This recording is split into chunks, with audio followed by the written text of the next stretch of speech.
کہتے ہیں محمود غزنوی کا دور تھا، ایک شخص کی طبیعت ناساز ہوئی تو طبیب کے پاس گیا اور کہا کہ مجھے دوائی بنا کے دو۔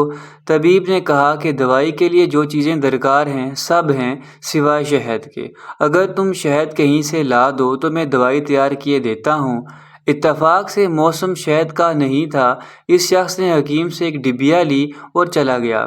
لوگوں کے دروازے کھٹکھٹانے لگا مگر ہر جگہ مایوسی ہوئی۔ جب مسئلہ حل نہ ہوا تو وہ محمود غزنوی کے دربار میں حاضر ہوا۔ کہتے ہیں وہاں ایاز نے دروازہ کھولا اور دستک دینے والے کی روداد سنی۔ اس نے وہ چھوٹی سی ڈبیا دی اور کہا کہ مجھے اس میں شہد چاہیے۔ ایاز نے کہا آپ تشریف رکھیے، میں بادشاہ سے پوچھ کے بتاتا ہوں۔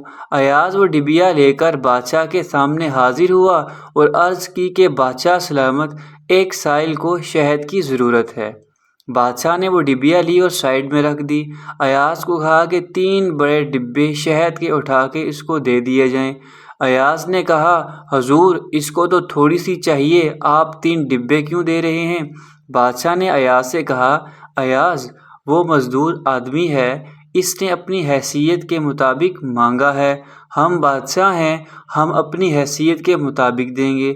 مولانا رومی فرماتے ہیں آپ اللہ پاک سے اپنی حیثیت کے مطابق مانگیں، وہ اپنی شان کے مطابق عطا کرے گا، شرط یہ ہے کہ مانگے تو صحیح۔ اگر کہانی پوری پڑھ لی ہے تو ایک بار درود شریف پڑھ کر کمنٹ میں ماشاءاللہ لکھیے۔